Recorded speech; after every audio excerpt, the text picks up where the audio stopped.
the recording started. So you can also post your questions during the presentations in the chat.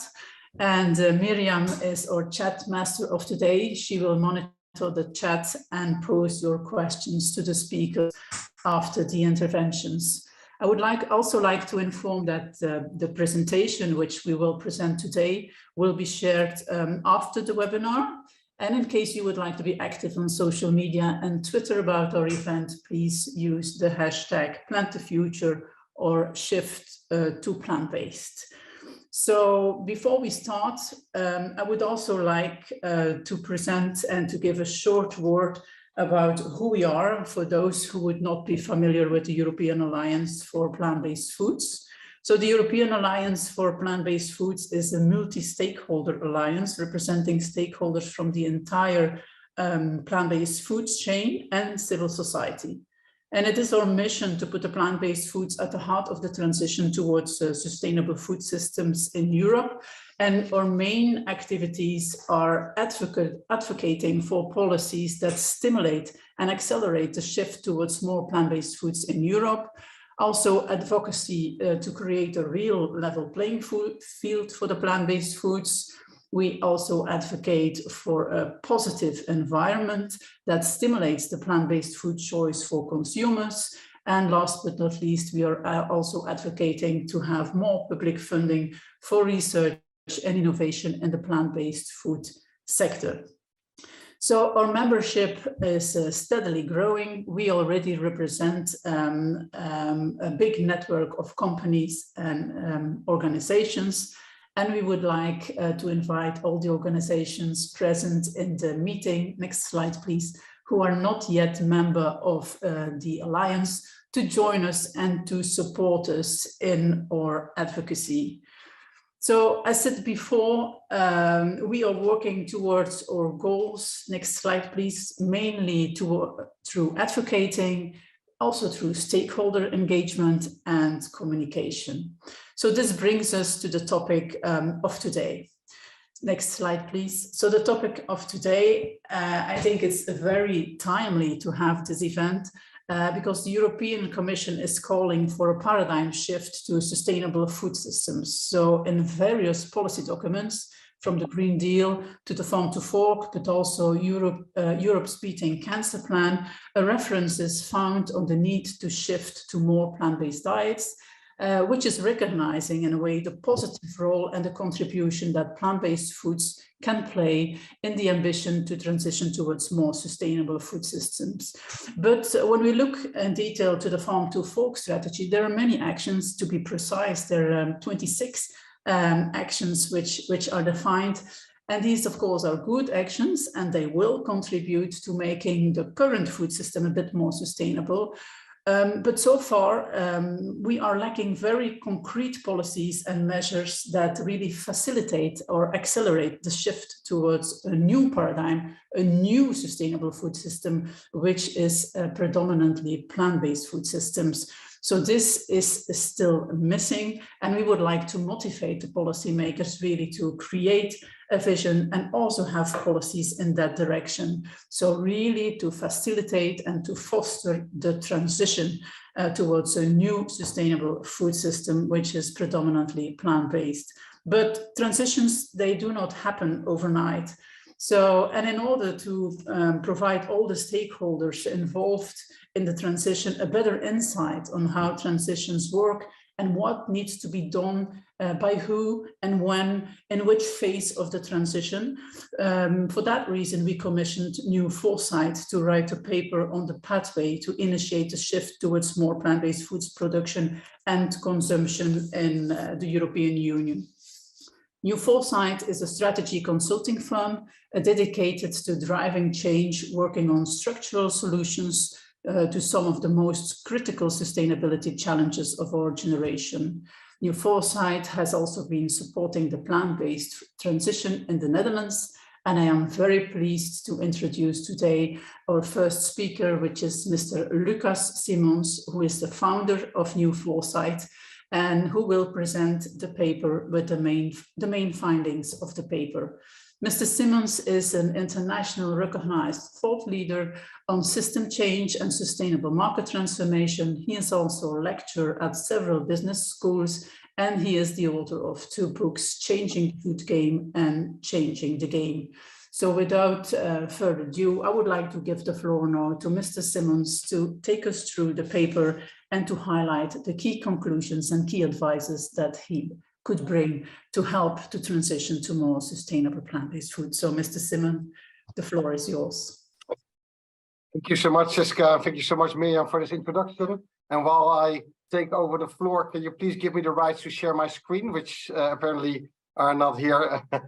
So very excited to be here and speaking to this audience of 78 people at this moment who have taken the time during these busy times to listen and understand how we can all contribute to this, I would say, very exciting transition. Personally, I think from all the transitions that we're working in, from the energy transition, infrastructure, built environment, circularity, I have a passion for this one. I think this is one of the most exciting and one of the most impactful transitions that we can be on. Plus, it will generate huge business opportunities as well. So that as an introduction. And I will share my screen now. 1 second.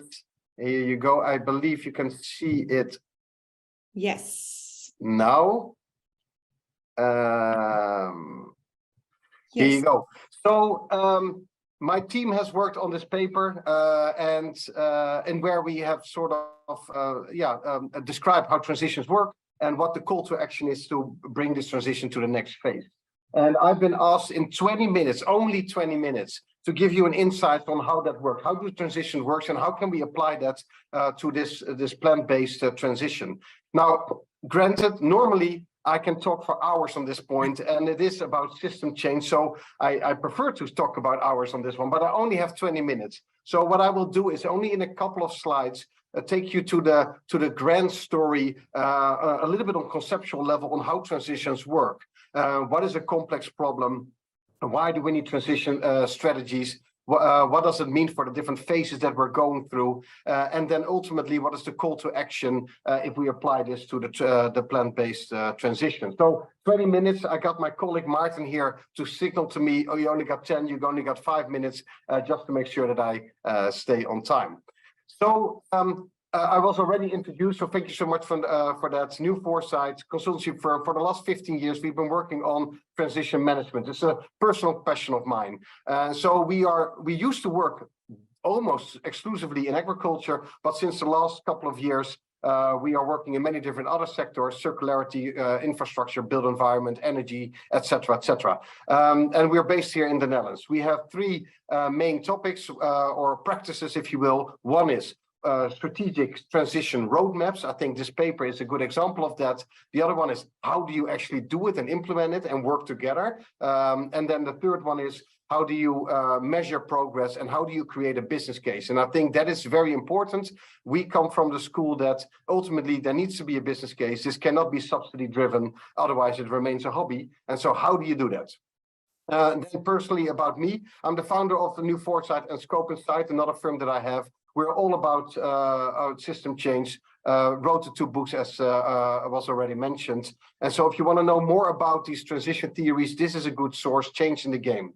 Now, I have an interesting announcement, I hope at least, is that the theory that I will be presenting today is an upgrade from where we were half a year ago. We are constantly changing and updating our own knowledge on how transition management is working. And for the last year, requested by some of our clients, the Ministry of Economic Affairs from the Netherlands, but also the Ministry of Infrastructure. They've requested us to start working and integrating our theory, market transformation, with other theories. So a little bit of the theory that we'll present today is I would say, cutting edge of how transitions work.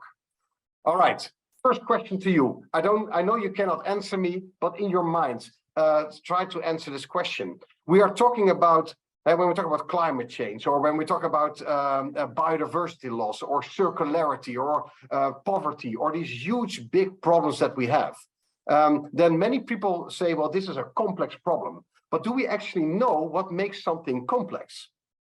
What are the variables or the characteristics of a complex problem?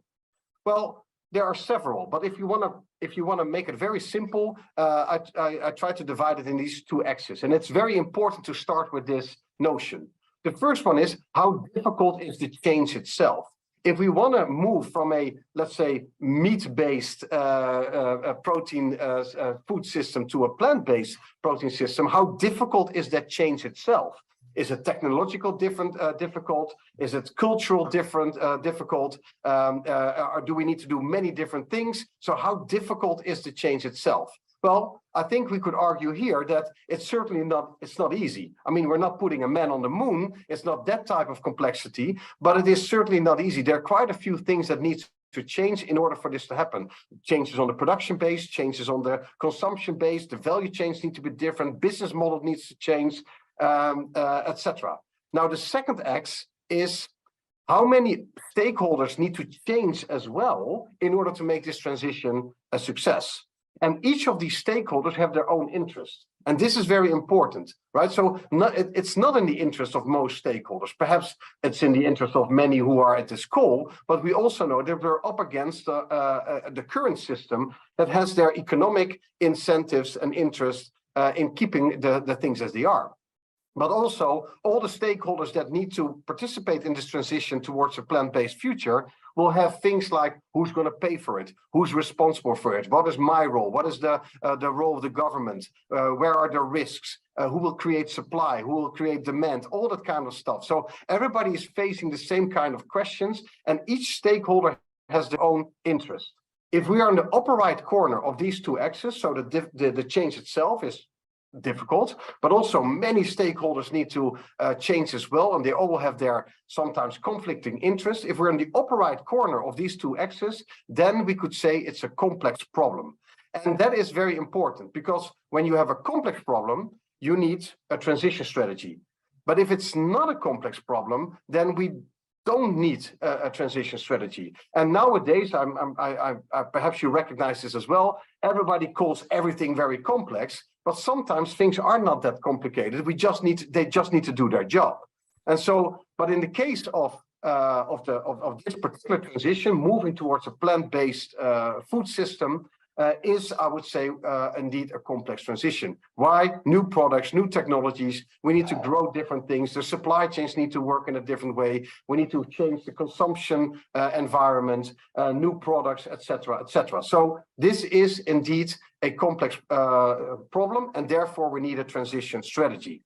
As soon as you say that it is a complex problem and we need a transition strategy, then there are a few things that we need to remember.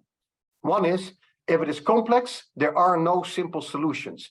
I think it was already said in the introduction, this will take time. It is not done overnight. There are not simple things that if only that actor would do something different, then we will have solved it, or another subsidy or another project. No, there are no simple solutions, and therefore it's a longer term change process.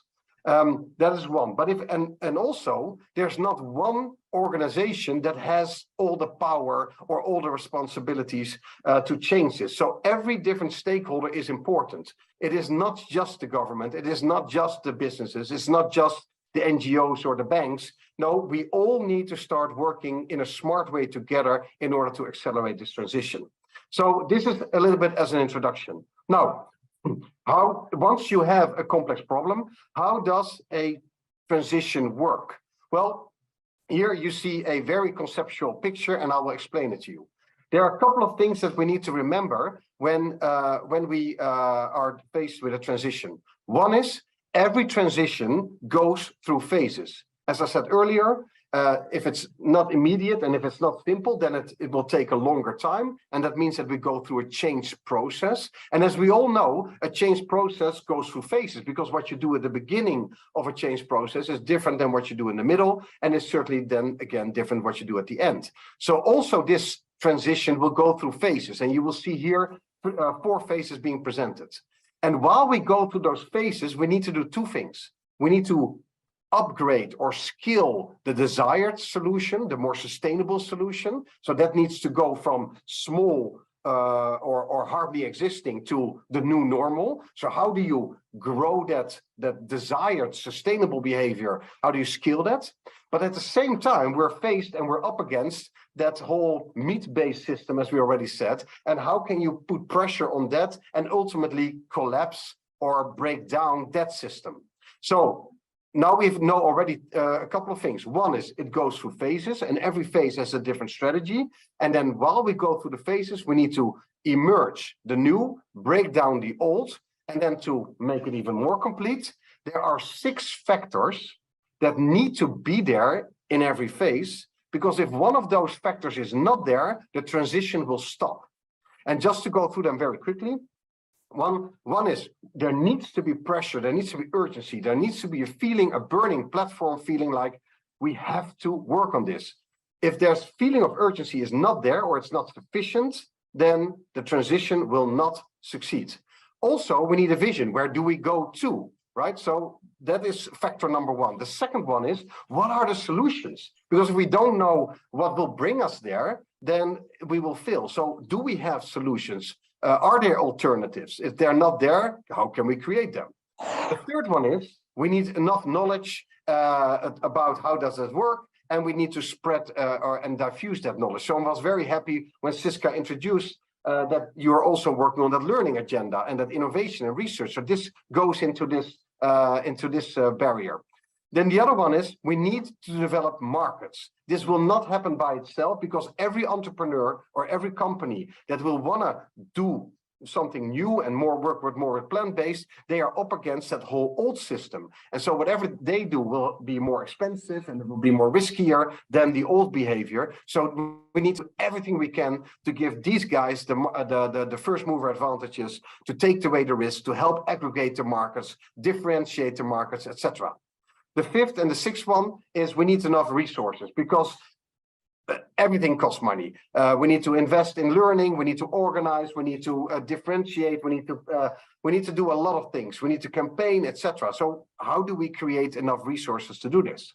And then finally, if we continue to stay organized in the old way, then again, it will be a barrier. So how do we reorganize our sector, both on the EU level, but also national level? So in a nutshell, how do transitions work? If you want to go from an unsustainable system to a sustainable system, then it cannot be done quickly. It cannot be done easily. It goes through phases. And I will explain a little bit about those phases in a moment. Through these phases, we need to emerge the new, the sustainable behavior, and in this case, the plant-based proteins products.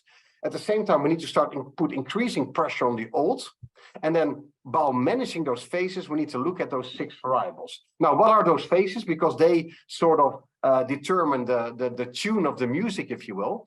You see 4 phases. The first one, it says inception. And the inception phase is where we're starting the movement. And in this phase, it is very important that we do 2 things. We create urgency, we create the pressure to actually change, because otherwise nothing happens. So how do we create urgency? And who can do that? What is the role of NGOs here, perhaps, or knowledge and research centers who can create the right reports, or actually letters that we are, and reports that we're publishing today. And so one is, how do we create urgency and pressure on the system? And the second one is, how do we learn what the desired behavior is? What are those plant-based products or ways of producing it, etc., etc. We need to learn. And so this is the inception phase, where everything is about putting pressure on the system and learning, doing projects, doing pilots. As soon as we know what sort of needs to be done, and then we need to move away from this phase, and we need to go to the second phase, the competition phase. And this is where we need to set the market to work, because this is where we need businesses who innovate on those solutions, who bring it to markets, who try to create new business models. And so in this phase, everything should be geared towards how do we create first mover advantage? How do we create market differentiation? How can the good guys differentiate from the bad guys? Can we take away risk? Can we reward them? Can we grow the business, etc.? And then the third one is, once we have a lot of market activity and there's supply and demand, etc., now the question is, okay, how can we really scale? And what is that? And what would Europe look like if we would be sort of completely plant-based, or for a large part plant-based? And what does that mean for all those businesses that will not have a future anymore? And what are the barriers, and how do we remove them, etc., etc.? Here we are preparing for the tipping scale. And then finally, we can call on the governments to say, okay, now is the time for you to use legislation and policies and fiscal instruments, etc., to make it a new normal and to break down the old. And then the system will have tipped, if you will.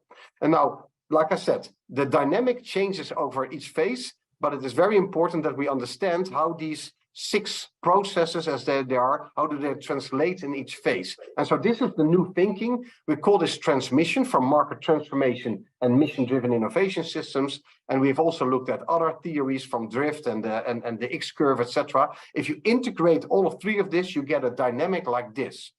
And now we also know, once we know in which phase we are, what needs to be done. And the next slide, I hope it will not scare you. It's very dense. But this will be sent to you, and so you can look at it in more detail. But what we have done, together with University of Utrecht and Nyenrode and ourselves, is we've looked in detail what needs to be done on all of these 6 processes. What does it mean for each of those phases? So what can you do, or what needs to happen in order to create urgency and vision if something is in phase 1? But also, what will that mean in phase 2 and phase 3 and phase 4? And the same thing with how do we create solutions, solution directionality, or how do you mobilize markets, etc., etc. The interesting thing is that where we are now in Europe in this transition is that we are, I would say, not completely at the right side of this. This is not yet the new normal. We are at the beginning of this transition. And some countries are a little bit more advanced than others. But in general, we are still, in some countries, perhaps it is still being denied. No, we don't need this, or it's not necessary. We don't want this. Others are, okay, the first initiatives and the first pilots are being done. And yet other countries where the market is already working and supply and demand is coming and new products are entering the markets within supermarkets or in restaurants, etc. And yet some countries, and I think the Netherlands is a good example, and I know we'll have another presentation on that one soon, is where we're already getting organized to bring it to the next level, and governments have already stepped in and set targets, etc., etc. So different countries are probably in different phases, but what does it mean for Europe? And also, what is the call to action of today's call? If we're still very much on the left, we need to do a couple of things, and one of them is we need to start creating a vision. We cannot, and that's the first one, creating urgency and creating vision. We don't know where we're going if we don't start to have an idea that this is what we want to achieve, and in so many years, and that we start to set different targets, and that we start to think about what does it mean for the member states, and what does it and how do we get organized, etc. So we must start putting pressure as one of the actions on the EU to start thinking on this type of vision shaping. So here we are, 6 processes going through different phases, and in each of those processes, what can we do to emerge the new and to put pressure on the old?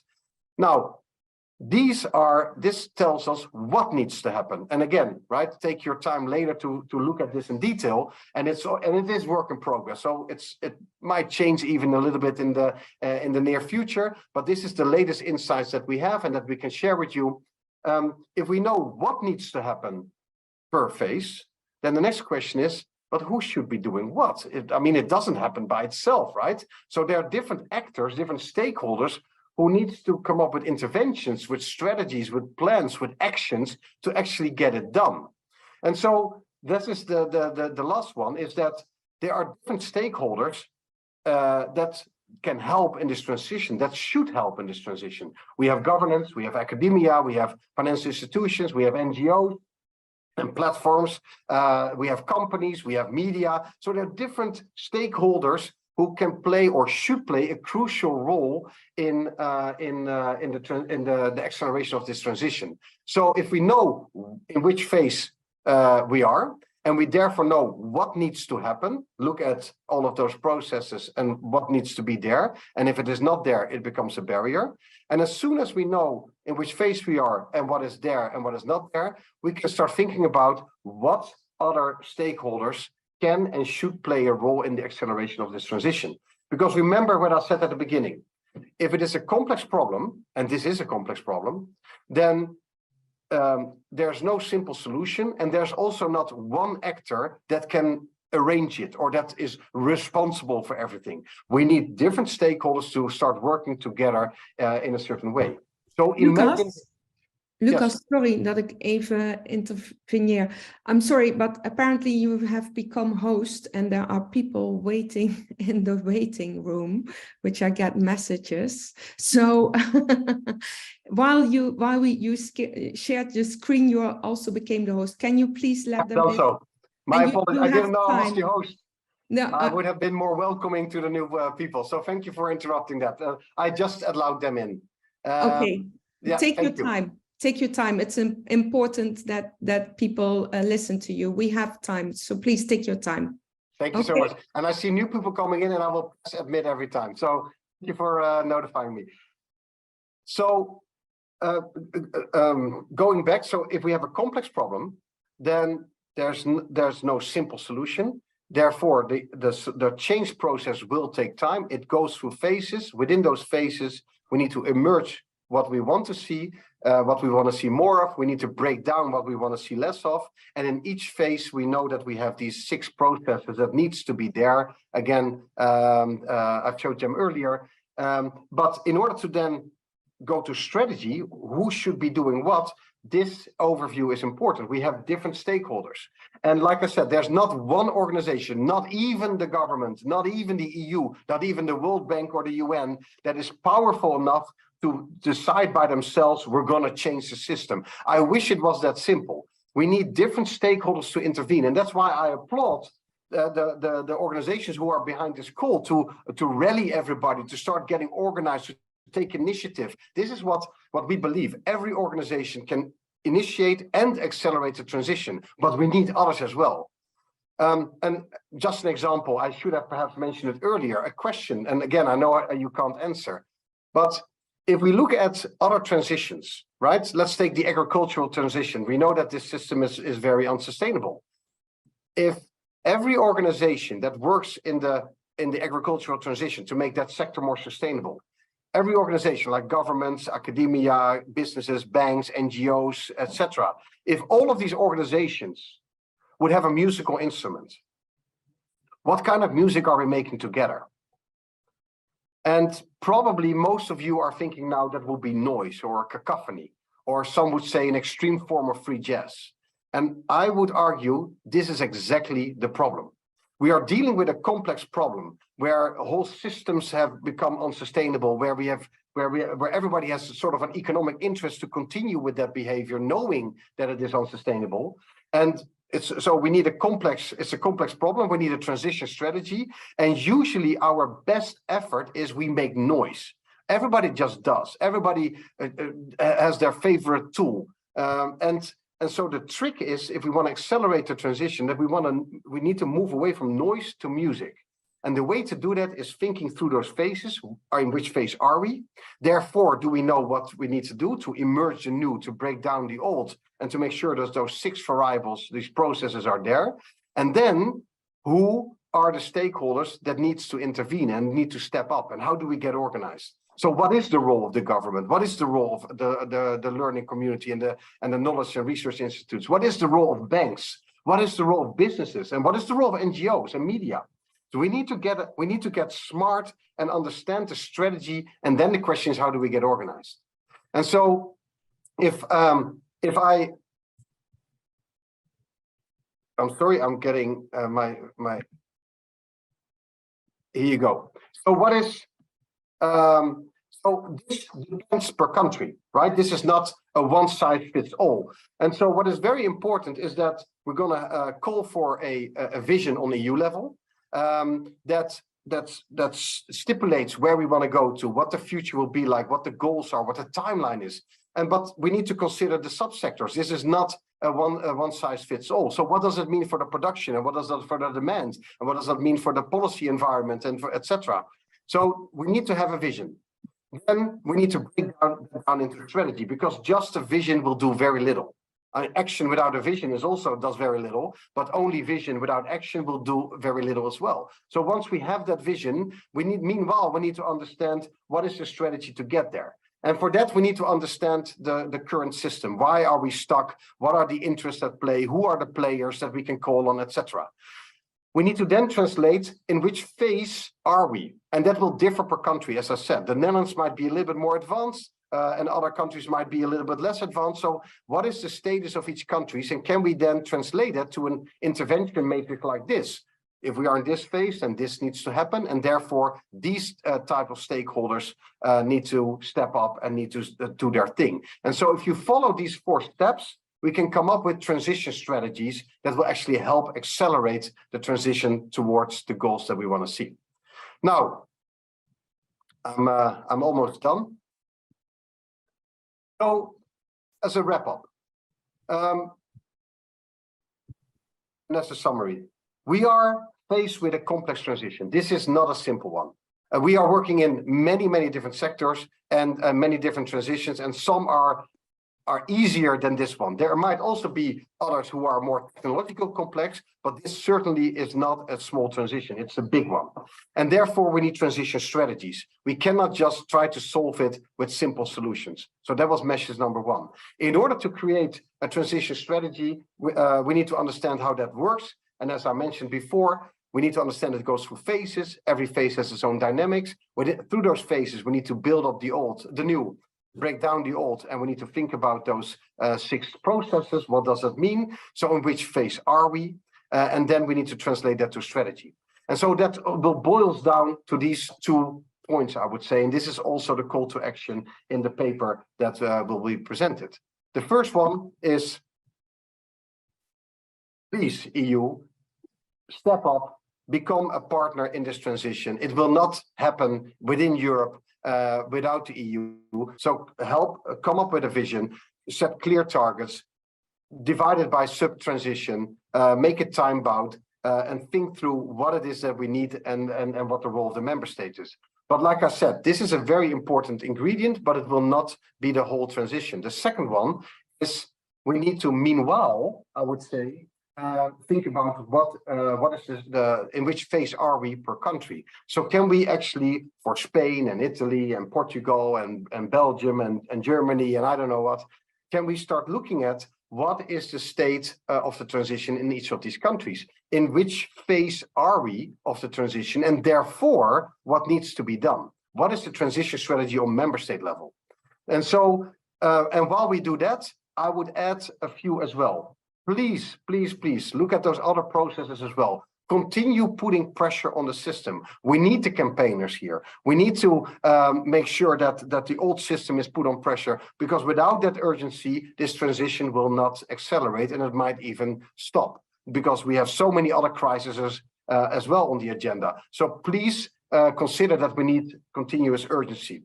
The second is start thinking about the value case, because we are up against a huge economic system. And so we need to create a more attractive value case. So what is the value of us doing this transition, but also what might be the damage if we don't?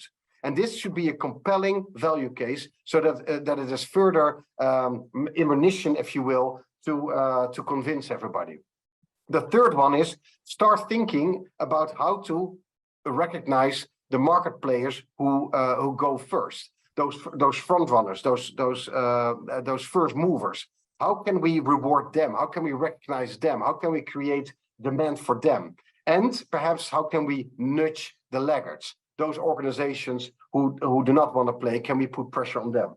And then the other one is, and this is, I think, what's already happening, start getting organized in a different way on EU level. And so this network could absolutely help there, but also on national level. And I know that in a few minutes, we'll have another speaker about what we're doing in the Netherlands, and that could serve as an inspiration on how to get organized in a better way so that we accelerate the transition. So these are the 2, I would say, recommendations that we from New Foresight, looking through the lens of transition management, that we would have for this sector. I hope you have written down questions. I hope we have time for a few questions now or perhaps later, but I hope this was informative for everybody. Thank you. Thank you so much, Mr. Simons. I think that was a really great overview of how transitions work and also some good guidance and tips for us to walk forward.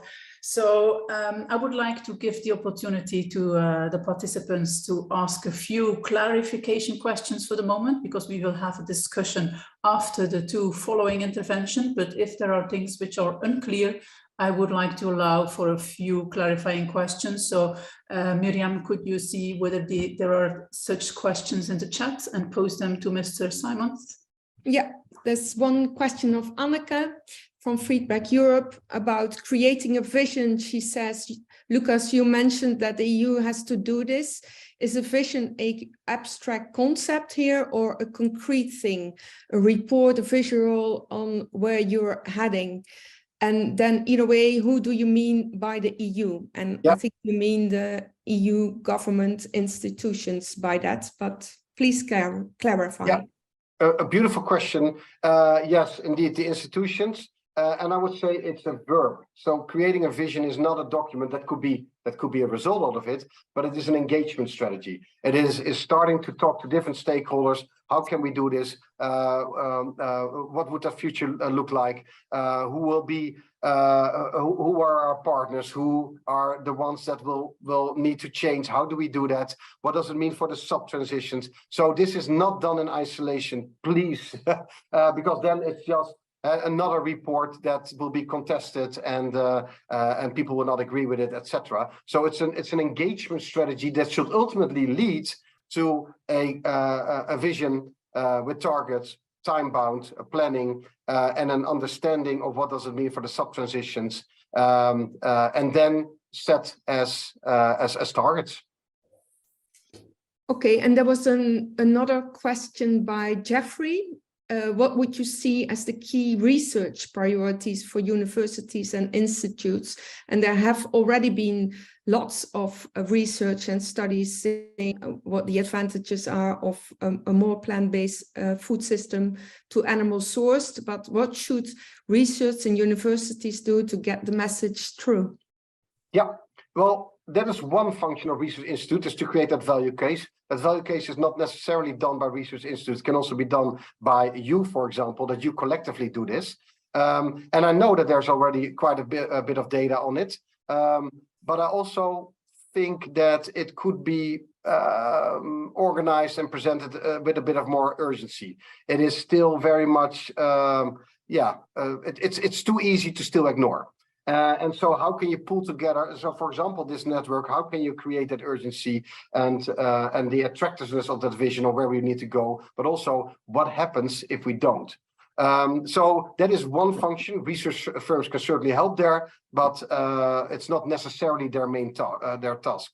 What are other roles of research and knowledge institute? Well, that depends on what do we need to learn. And this is the strategic system question that we need to ask. What is it that we need to learn in order to be ready for markets to start acting on it?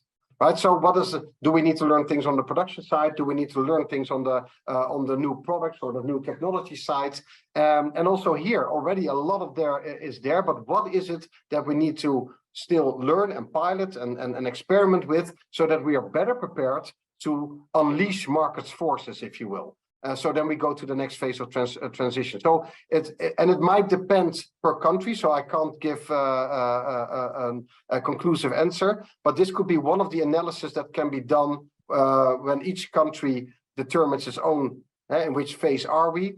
Part of that question should be, what is it that we still need to learn and experiment in that particular context?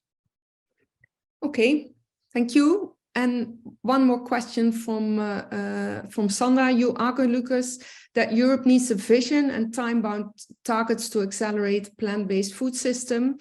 And in Europe, we may have 2, maybe 3 front runners. Belgium, the Netherlands, and Denmark. What is needed, and what do you see as next steps? Should you not have conducted an in-depth analysis of the transition before, or can you walk on or continue on the front runners? How does it work? That is a brilliant question. In many transitions, the tendency is to look and point to the governments and then wait, because they need to do it, they need to do it. They have an important role to play, but I hope that the matrices that we presented is that they're one of the actors. They're a very important one, but they're one of the actors. So while you nudge them in a good way to say, come on, and again, networks like this can help, I think we should not stand still. So the analysis per country, where are we, and therefore what is possible and what is needed is can be done already and should inform that vision process that we want the EU to undertake. We can also offer to them, hey, can we help you and organize this process for this vision quest, right? So don't expect the civil servants of the EU to do it themselves. No, it's a collaborative effort. So we can also start it here, and that we invite them to participate rather than that we ask them to own it and to drive it, because that might take a long time. Plus, there will be other forces at play which might steer this in the wrong direction. So there's a lot of things that you can do as well on EU level, on national level, and like I said, don't wait for the vision, but start where possible, where relevant, to start go to that phase of market competition. If there are companies who are introducing meat alternatives and plant-based products, help them, nudge them, reward them, because they are swimming against the tide and they need all of the support that they can have. It's what we have done in the Netherlands as well. I know that the next speaker, Natasha, will talk about that. The shaping of the Green Protein Alliance has been a deliberate move to get the first movers together and to reward them and to support them. And that's what this market needs. And that doesn't have to wait until the EU has a vision. There are things that can be done in parallel. So what can we do on the learning agenda? What can we do already on market making? What can we do to build a value case? What can we do to put pressure on the system? Meanwhile, come up with this vision and let's do that together. So that starts to sound like a strategy. And now, what is your role in there as a platform? What is the role of the individual members here? How can we work together? How can we get organized? And if we would do it like this, we would accelerate the transition. There's another great question, but you can read it and you can get prepared for that. So, and we may want to give the floor to Natasha now. Siska? Thank you for those clarifying questions and also for the clarification, of course. So we took this initiative together with Healthy Food, Healthy Planet and Transition Coalition Voeding, as I said in the introduction. And I would like to give the floor now to Natasha from Transition Coalition Voeding. Oh, okay. I thought I lost you somehow, but I hope I'm still, you can still hear me. So as already said in the introduction and in the presentation also of Mr. Simons, this transition theory was already successfully applied in the Netherlands with the support of New Foresight. And I would like to invite Natasha Kooijmans, who is kwartiermaker at the Dutch Transitie Coalition Voeding, to share her experience and hopefully also provide on some learning and suggestions to take along at the European level. Transition Coalition Voeding is a multi-stakeholder coalition from the Dutch frontrunners in the field of agriculture, food, nature and health, and they strive to shape and speed up the transition. So they are also working on concrete solutions with the transition theory as a basis for their strategy. So, and the protein strategy is obviously one of their key themes. So Natasha, I would like to give you the floor to brief us and inform us on how you apply this transition and what can we learn from this for our work at the EU level or at other member state level. Thank you so much, Siska, for that introduction.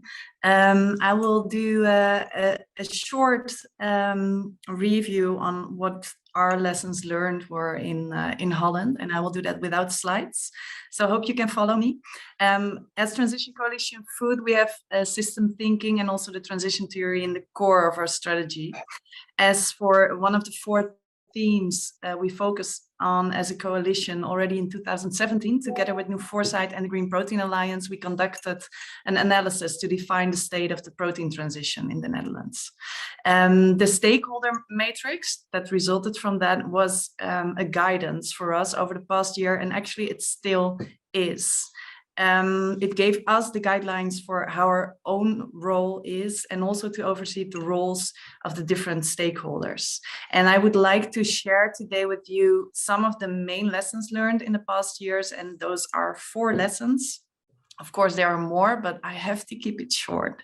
And that is differentiating between the sub-transitions, formulating a vision and creating support for that, the roles and the responsibilities in the different phases, and the continuous dialogue. And actually, that is kind of the coloring of the things that Lucas just told.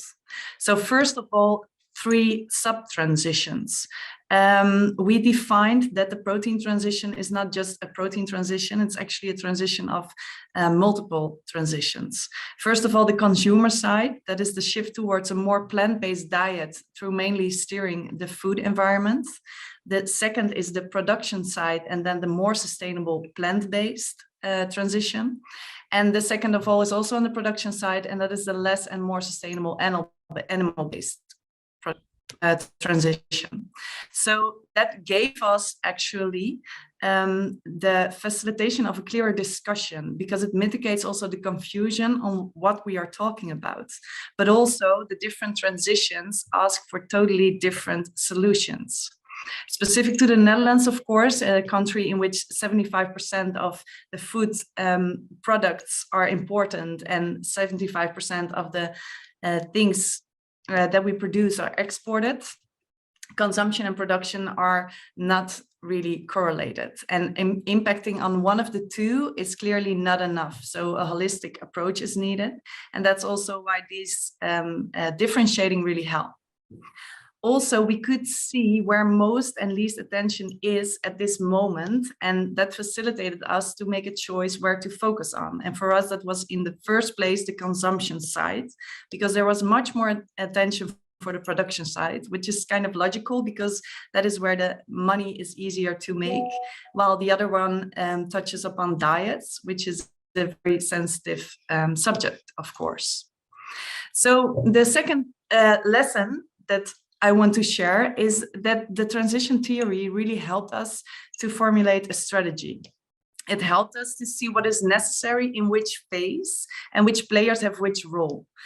So we could play our role, and we could see what was necessary to address at the other stakeholders. Part of that strategy was the awareness that underlying the importance of the protein transition is not enough. We did it for a long time, but as the transition theory states, we need to move from urgency to what do we need to do. And that is then the third one, the vision. The matrix made clear that we needed a vision that is also widely adopted, and that we need to work together, first of all, as NGOs, to get there. So already in 2016, we came with a vision with different NGOs. That's also what Lucas just mentioned with the GPA, the Green Protein Alliance. And that included also the current and the desired ratio of plant-based to animal-based production and consumption, of course, based on scientific evidence, which is very important also in formulating a vision. From there onwards, we differentiated between production and consumption, and we worked on letting other stakeholders also adapt the same vision. Then the third one, the roles and responsibilities of the different stakeholders. The matrix showed us, as what I said before, that we really need to work together to organize ourselves. And so we did, and we did that with our core group, which several members are also here today. We gathered more than 10 important NGOs and other organizations. We're all working on the protein transition. And the matrix also showed the gaps. So what activities by which stakeholders were not done yet. In that way, it showed the importance of the role of government. And as Lucas just said, it's not only government, but it really showed that the gaps were there. So that for us made the choice clear to really focus on government. We saw, for example, that there also was not enough attention with the other organizations to address the protein transition, especially on the consumer side at the government. So together with the core group, we did. We came with a tool to help the government to become concrete in solutions. That was our 10-point plan, which we presented this year. And that was an advice on what needs to be done by the government to accelerate that protein transition, in which, of course, we stressed on number one, the need for a vision. Finally, they did. This year, they came with a vision. So they came with a 50-50 plant-based, animal-based proteins in our eating pattern vision, which is quite revolutionary because it is about our diet. But it's just the first step. And of course, while they did this, there's still need for an implementation plan and a strategic framework to achieve these goals and to move towards phase 3. For that, we need business. And that brings me to the fourth lesson, the continuous dialogue. We have learned, actually through trial and error, that the constructive dialogue between the government, multi-stakeholder platforms, and other stakeholders leads to a broader consensus. And that a theoretical framework like the transition theory makes that conversation much easier. For example, now we need to get, as I said, from phase 2 to 3. We need sector-specific and non-competitive agendas for that. And using the theory takes it from emotion and advocacy to intrinsic motivation to move forward, also with the business. So in 2023, and that's a peek into the future for us, again, the Transition Coalition Food with the Green Protein Alliance, and New Foresight, but now also with Food Valley and Fascinating, which is a network of the bigger companies. We are seeking to define a non-competitive strategic agenda with all stakeholders involved to move the shift toward the plant-based food system forward. So that is our next step. And again, the transition theory helped us to make this choice and also to evaluate every time to see what is needed now. So I can recommend from our perspective, already working on this for 5 years, that it's really useful to use such a framework, and also that it's useful to do that together. So not as an NGO alone, but really look for coalitions to work together and to see what is needed and what our role is. I think I will leave it to this now, Siska. Okay, thank you, Natasha. Thank you for this testimony, because of course it's also very valuable to hear from people using the strategy and successfully using the strategy, how it works. And as you said, it's learning by doing. And yeah, I think, and it's not one solution fits all, but I think it's very interesting to learn from you on what worked and what did not work. So I would like, before we enter the discussion, I would like to give now the floor to our third partner in this initiative, which is Healthy Food, Healthy Planet. So I would like to introduce Mrs. Marinke van Riet, who is Chief Weaver in Healthy Food, Healthy Planet. And she will share her thoughts on the paper and also on the transition towards more sustainable plant-based foods. Healthy Food, Healthy Planet is a pan-European movement uniting civil society and funders in the transition towards healthy, just and sustainable food environments. So it was created or started in 2020. And Healthy Food, Healthy Planet brings together organizations who are working on health, on food, on climate change, biodiversity, animal welfare, labor rights, and just transition to ensure that the whole is bigger than the sum of the parts in driving the system change. They do this through movement building, learning, and grant making. Marinke, I would like now to give the floor to you. Thank you so much, Siska, and thank you, everyone. And in a way, sort of bringing these unusual alliances together is really about connecting the islands of excellence. So our mission to get involved in the paper is already succeeding, because it's fantastic to see such a very diverse crowd. And I completely agree with what Peter Haring said in the chat, that there's a real, like in silo working between agriculture and the health sector and the environmentalists and the food equity people and the climate change people. And actually what Healthy Food, Healthy Planet is trying to do is to get both philanthropy and civil society working together to get that transition to more plant-based food environments. We have 3 pillars. Actually, the one thing that I sort of picked up now is a lot around learning, but I think there's equal need for unlearning and relearning, because we're all stuck in a way in our own thinking. And it's through these conversations, there's more opening for different thoughts, different perspectives, and through the continuous dialogue that Natasha has been working on for so long, that's where you create that consensus. So the paper is Food for Discussion, titled Food for Discussion, and it is the main purpose is also to start to build a common narrative around the roles that we are all playing in our own environment. And from a civil society perspective, I actually wanted to give 2 additional food for thoughts for the wider discussion. And that is, and maybe this is a food for thought for especially Simon.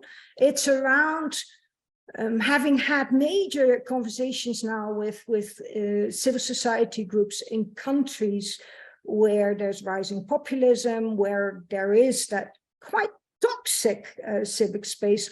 How do you still get some movement going towards the paradigm shift? What do you do as quite a small group in, for example, Poland or Romania or in Italy? I would love to hear some more thoughts around that. And then some thoughts for Natasha as well is around the power dynamics. We often see within multi-stakeholder initiatives that you still need your own spaces, either civil societies, private sector, because there are power dynamics at play. How do you make sure that those power dynamics actually are used positively in creating this change? So that's where I would like to leave it, with some more food for thoughts. And now back to Siska. Okay, thank you, Marinke. Thank you for sharing your thoughts. I think now we can open the floor for further questions and discussions. So please don't be shy. Put your questions in the chat if not done yet already. So perhaps I will turn to Miriam to guide us through the questions in the chat. Yes, that's fine. I saw one of Frank. Lucas Frank says, blockers, feed, meat and dairy companies resist the change. This change, they have a lot to lose and they have a lot of influence and dominate the market. Campaigning and media work often create more polarization. What other strategies could work to break the block? Any thoughts?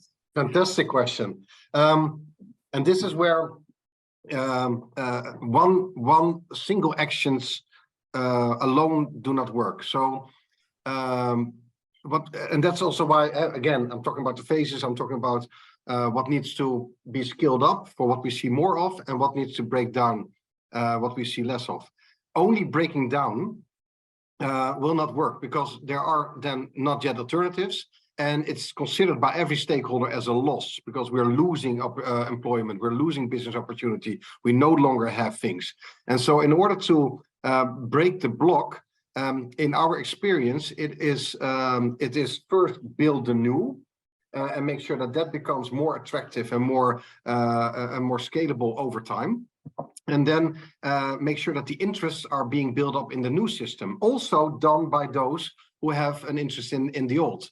there was we had not too long ago, a large dinner in the Netherlands organized by the Transition Coalition Food on this topic. And at our table were large meat-based companies who started their first investments in plant-based products and plant-based facilities. And so these companies, when the new is emerging, and becomes more and more attractive, they are not crazy, they're not stupid. And so they will start to invest and build interest in the new.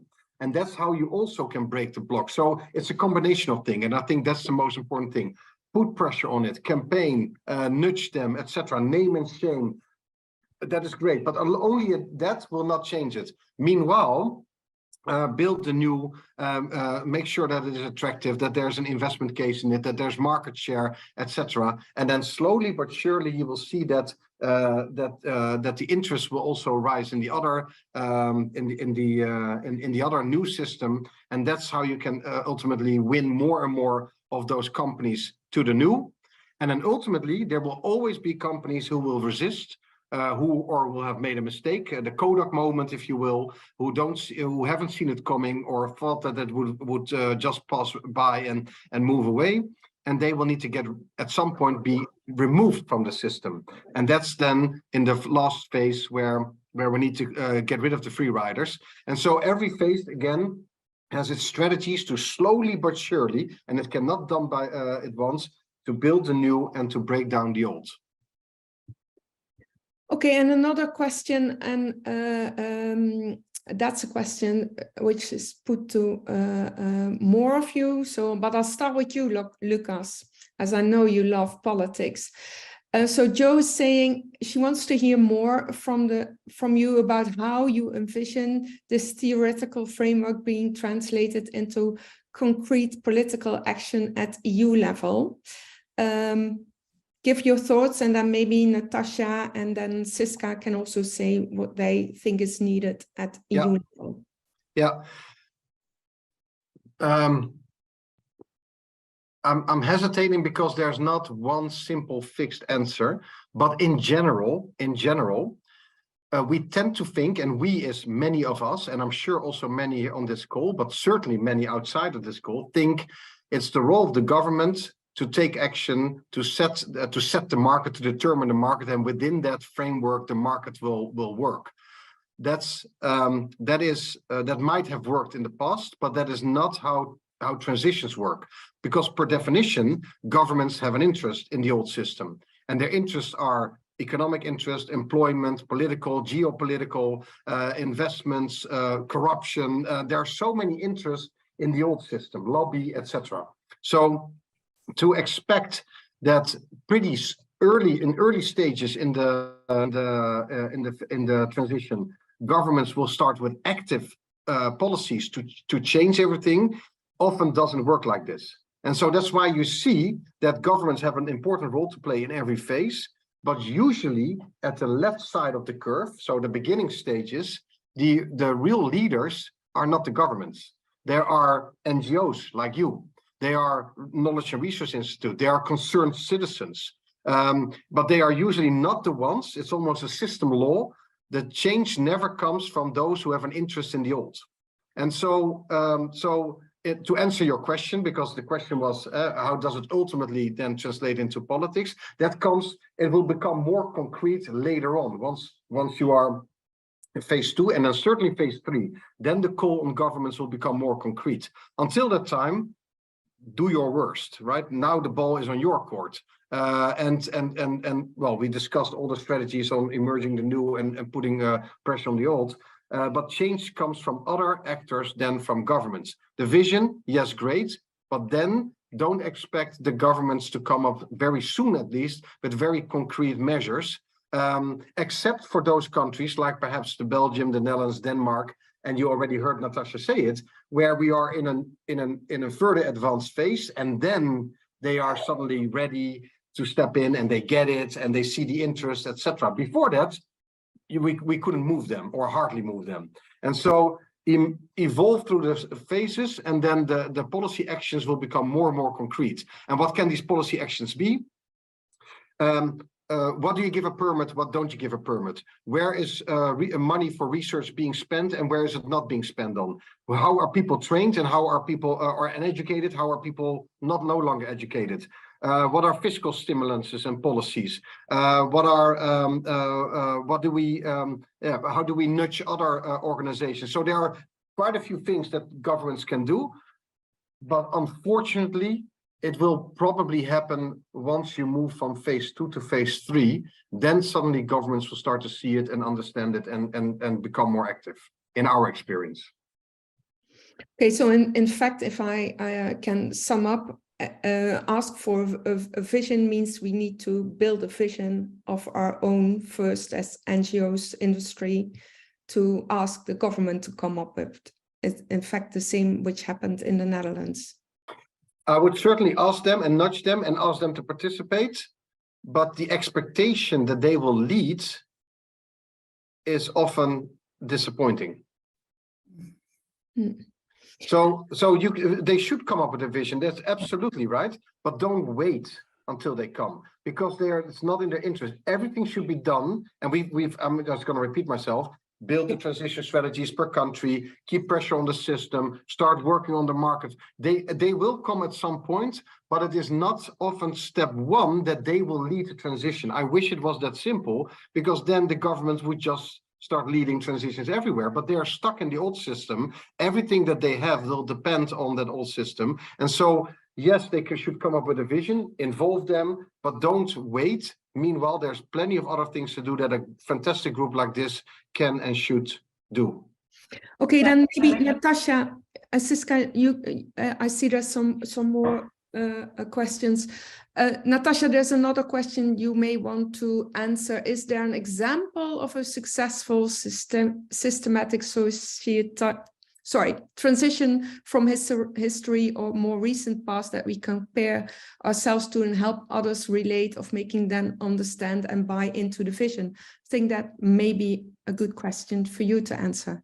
Well, actually, Miriam, I also wanted to react on the other question, just to add, because I totally agree with what Lucas says. I think when it comes to what we can do towards politics in the EU is, again, create urgency. And that means indeed play your role. So do it well. And I think Provec, most of you probably know Provec, they came with a report this week that the spendings on animal-based are 71 as high as the spendings on the plant-based. So these are things that actually help to create a discussion in society about this subject, and that helps to agenda set the protein transition also on the EU level. Another thing is, of course, they cannot really already do something in this phase, except that they can put it in their policy reports. So, for example, the Green Deal, of course, is a very important dossier for the EU to play a role in the protein transition. And already in a very, very early stage, Transition Coalition Food also talked to Frans Timmermans and tried to address three very important things: the food environment, the protein transition, and true cost, true price. And helping the EU, or important people playing a role there, to see what are important things that should be in the policy reports is a very first step from urgency to a first, how do you say that? Preparing them to come to a vision eventually. So I think that is also very important to know that we can indeed do something, but that it's not waiting for the government, for the EU to do something. And I also wanted to add, Miriam, because I didn't mention that in my lessons learned, we organized in Holland 2 times already the Plant the Future dinner. And that actually was a way to bring important stakeholders together. And that is something that we would also like to do on the EU level. So we are talking about that also with the European Alliance for Plant-Based Food and with Healthy Food, Healthy Planet, to see if we can create an important moment in which we bring the stakeholders together to first of all let them see that the subject is really something that is broadly adopted already. And second of all, of course, to make sure that you can also gather input from such a dinner. So for example, for us, that was a 10-point plan last year, and this year it was a vision which was also adopted by business and not only by NGOs. So organizing a Plan the Future dinner or something like that is also, I think, a way to create the awareness and the urgency. Okay, Siska, also on the political action question, and then we move to some more questions. Yeah, I think, I can follow the reasoning, of course, and everything, but I think what is needed, at least it's my personal vision, is that there is a formal recognition of the European Commission, perhaps not yet a legislation, but in a policy documents on the role of plant-based and the transition they really would like to see, because not having this vision today is really making it very difficult to have advocacy on specific regulations, for instance, on denomination, for instance, on the VIT. If we would have a vision and a shared vision from policymakers that is the direction to go to, I think it would facilitate all the current discussions which are ongoing and which are very important for the plant-based food industry. So not having this vision makes the current discussion on the regulatory dossiers which are on the table much more difficult, because there is no target to work towards, also no incentive, also for instance on the promotion policy, on the school schemes, for instance, on the, I would say also for instance on the funding and the funding in the CAP and the Common Agricultural Policy. If there would be a vision and a real vision on the transition, where do we want to be at what time and place, then that would facilitate this discussion, and that would also help to put the right policies in place to facilitate and also to accelerate the transition. So I'm fully aligned that it is not only regulatory which will make it, and we should not wait for them, and everyone can play its role. But if there is a policy framework, a clear policy framework and a target to work toward, I think things would go much smoother. At least that is my view, and I hope, Joe, that answers your question in a way. not totally, please. I think Joe would like to react. Go ahead, but please notice there are some more questions. Very briefly. I mean, the very fact that, I mean, I agree with a lot of what has been said, but the very fact, if we're looking at a transition system, is saying we need to actually have governments with visions. But if you look at what the EU has done with the Green Deal, with the Farm to Fork strategy, biodiversity strategy, the EU beating cancer strategy, they have very explicitly said that they want to see a transition to more plant-based diets. They want to see an increase of consumption of fruit, vegetable, legumes, etc. Yes, we still need the policy tools to get there, but we're actually in that transition.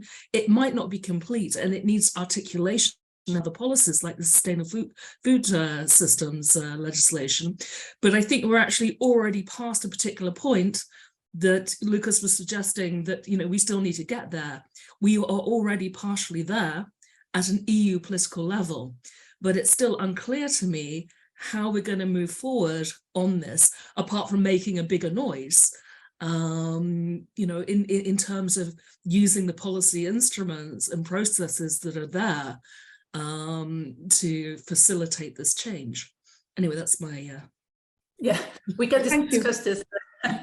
We can discuss this further. I think it's an interesting take, but I think it's also a matter of what is needed when and what is already complete. So I do agree, but I don't agree that we passed the moment. I think we still have a working year within the sustainable food system to really fight to have this vision more clarified.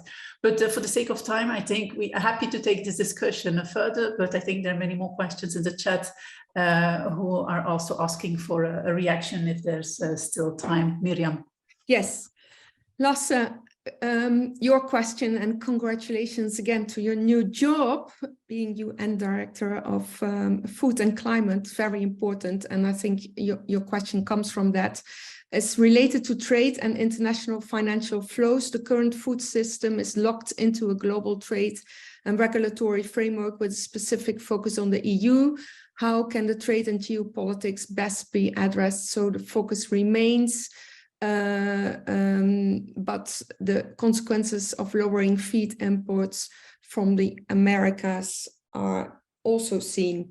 Lucas, different question, something you would like to respond to? I'm still chewing on the question. Sorry for that. I'm trying to read it as well. So I don't have. I need to... Lasse, maybe you want to join in. Where are you? Yeah, I'm here. I'm sorry, I can't go on camera. I'm actually driving, but I pulled over for this. Sorry. What I mean by the question, by the way, great webinar. Thank you so much for organizing this. What I meant is, as I think it's so important that there's the focus on the EU and that it retains like this pinpoint focus, because we want to change everything all over the world all the time. We're not going to get anywhere. So I think the regional focus is spot on. But I also wonder, because I've been trying to crack that nut myself, how do you keep the focus on, in this case, the EU, while also taking into consideration the consequences of the changes? And feed is a massive issue. For instance, the lowering of feed imports in the EU will have consequences in other countries, good or bad ones. So how do you keep the focus regionally, but while also addressing all the big trade and regulatory issues? Thank you, Lasse.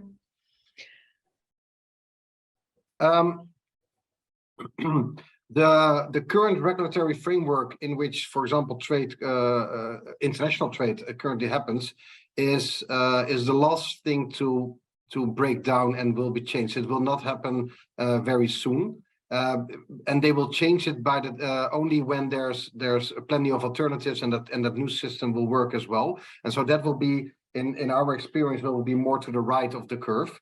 And so until that time, it is well, everything that we discussed, from keeping pressure on the system, building that vision, emerging the new, creating market share, getting organized, building the new value case. And then at some point it will be time to say, hey, wait a minute, the old system doesn't apply anymore. We need to change it. And that's so it's again, changing a regulatory system will be probably one of the the last thing that will happen. It will not happen, in my opinion, anytime soon. And if I may, one more remark, it felt a little bit like discussion went either or. We need either a vision or not. No. I think I hope we all agree that it is something that we need to do a couple of things in parallel. Yes, that vision, and yes, the call to translate it into a policy, framework. But meanwhile, there are many different things to do, and we should do that on member state level, on EU level, etc. And so I'm hoping that the message is understood, that it is we need both, or we need all of that. Okay, thank you. Do we have room for one more question? Let me see. I think one final question. Cool. Okay. Let me see. Yeah, so one from a trade association. How could trade associations help producers of innovative products for them to become more professional and established, to prevent them from being removed from the system? Lucas. I'm sorry again. Where are the? I need to read the question. It's quite in depth what we're discussing here. So which question should I look at? Gillian from the Food and Drink Europe Association in the Netherlands. I don't see it. I'm sorry, I can't see it very quick. Oh, here, Gillian. Yeah, I see it.